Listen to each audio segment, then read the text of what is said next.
गजाननं भूतगणाधिसेवितं कपित्थजम्बूफलचारुभक्षणं उमासुतं शोकविनाशकारकं नमामि विघ्नेश्वरपादपङ्कजम्। ॐ वंशी विभूषितकरा नवनीललाभा पीताम्बरादरुणबिम्बफलाधरोष्ठात् पूर्णेन्दुसुन्दरमुखाद् अरविन्दनेत्रात् कृष्णात् परं किमपि तत्त्वमहं न जाने। या देवी सर्वभूतेषु बुद्धिरूपेण संस्थिता नमस्तस्यै नमस्तस्यै नमस्तस्यै नमो नमः। तो भगवान शंकर का यह परम पावन मास श्रावण मास 16 जुलाई बराबर 1 गते सावन से प्रारंभ हो गया। अब यत्र तत्र सर्वत्र वह महामंगल ध्वनि सुनाई देगी जिसके अनुश्रवण मात्र से सब प्राणी सौभाग्य को प्राप्त होते हैं। ओम नमः शिवाय, ओम नमः शिवाय, ओम नमः शिवाय, ओम नमः शिवाय। महादेव महादेव महादेवी सयोर्ध्वनिः सैव परमानंदः संसार ग्रहवासिनां। तो वह गृहस्थ धन्य है, वह नर नारी धन्य है, वह आबाल वृद्ध धन्य है जिनका सावन मास ओम नमः शिवाय ओम नमः शिवाय ओम नमः शिवाय में ही व्यतीत होता है। अब चूंकि इस वर्ष पुरुषोत्तम मास की वजह से यह श्रावण मास 16 गते से प्रारंभ तो हुआ, पर आषाढ़ शुक्ल प्रतिपदा से लेके व्यास पौर्णमासी तक पक्ष आषाढ़ का रहेगा, लेकिन इस आषाढ़ माह के पक्ष की कोई गिनती नहीं होगी, वरन सौर मास माने वह महीना बलवान माना जाएगा जो सूर्य को लेकर के चलता है, और दूसरा चांद्रमास होता है वह पक्ष को लेके बलवान होता है। तो सूर्य से ज़्यादा प्रकाश, चंद्रमा से ज़्यादा प्रकाश भगवान सूर्य में है, इसलिए सौर मास की महत्ता को स्वीकार करते हुए सारा सावन जो है शिवमय ही शिवमय होगा।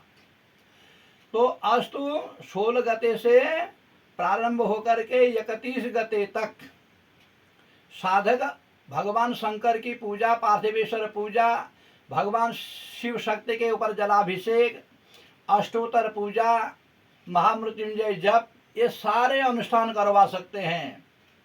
इसमें आषाढ़ के महीने के पक्ष की कोई मान्यता नहीं होगी, क्योंकि ओम नमः शिवाय ओम नमः शिवाय ओम नमः शिवाय। तो अस्तु इस वर्ष 31 गते आषाढ़ से, मतलब 31 गते आषाढ़ मतलब 15 जुलाई होते हैं, उस दिन बृहस्पति अस्त हो रहे हैं। तो हो चुके वो 31 गते बराबर 15 जुलाई को गुरु अस्त हो चुके हैं, और वह गुरु उदय कहाँ पर होंगे? वह गुरु उदय होंगे आपके 25 गते श्रावण बराबर 9 अगस्त को गुरु उदय होंगे। तो इसलिए 15 जुलाई से लेके यहाँ तक 9 अगस्त तक जो है गुरु अस्त रहेंगे। तो गुरु के अस्त रहने में शिव महापुराण का आयोजन नहीं हो सकता, लिंग महापुराण का आयोजन नहीं हो सकता, नूतन ग्रह प्रवेश नहीं हो सकता, ग्रह प्रारंभ का वास्तु पूजन नहीं हो सकता। ये 2-4 कर्म ही जो हैं वह विहित हैं। अब जहाँ तक बात भगवान शंकर के शिव पूजन की है, वह तो 1 गते सावन से लेकर के आपके 31 गते तक यहाँ की यावत रक्षाबंधन तक जो होगा वह भगवान शंकर का पूजन होगा। और रक्षाबंधन मतलब श्रावणी पौर्णमासी माना जाता है, जो 12 गते भाद्रपद बराबर 28 अगस्त को होगी। तो इसलिए श्रावण की पौर्णिमासी को ही रक्षाबंधन होता है, वहां तक श्रावण मास ही माना जाएगा। अस्तु उसके बाद का जो समय, जो गुरु के उदय का काल का समय होगा, वहाँ से बड़े यज्ञ प्रारंभ होंगे। कोई अगर चाहे कि मैं देवी भागवत का आयोजन करूँ, शिव महापुराण का आयोजन करूँ, लिंग महापुराण का आयोजन करूँ, या अन्य पुराणों के जो है कथा के आख्यान का आयोजन करूँ, तो वह गुरु के उदय होने के बाद ही करेगा। लेकिन शिव अष्टोत्तर पूजा, शिव पार्थिवेश्वर पूजा, शिव जलाभिषेक, अष्टोत्तर पूजा, महामृत्युंजय पूजा, यह सब प्रशस्त रूप से जो है पूर्ण श्रावण के महीने 16 गते से लेकर के 28 अगस्त 12 गते भाद्रपद तक सारा सावन जो है वो शिवमय ही होगा। तो इसलिए साधकों को इस विषय में शंका नहीं करनी चाहिए। पक्ष की गिनती के आधार से भगवान शंकर के पूजन को स्थगित नहीं करना चाहिए।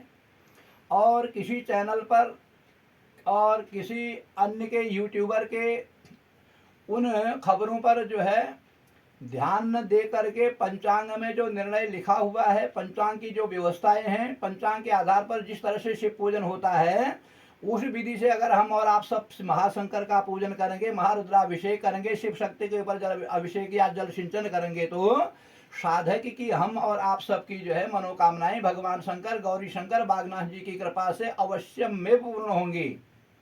क्योंकि भगवान शंकर को जलधारा बहुत प्रिय है, और सावन जैसे पवित्र मास में तो और भी विशेष है। क्योंकि नमस्कार प्रियो भानु जलधारा शिव प्रिय, अलंकार प्रियो विष्णु ब्राह्मणा भोजन प्रिय।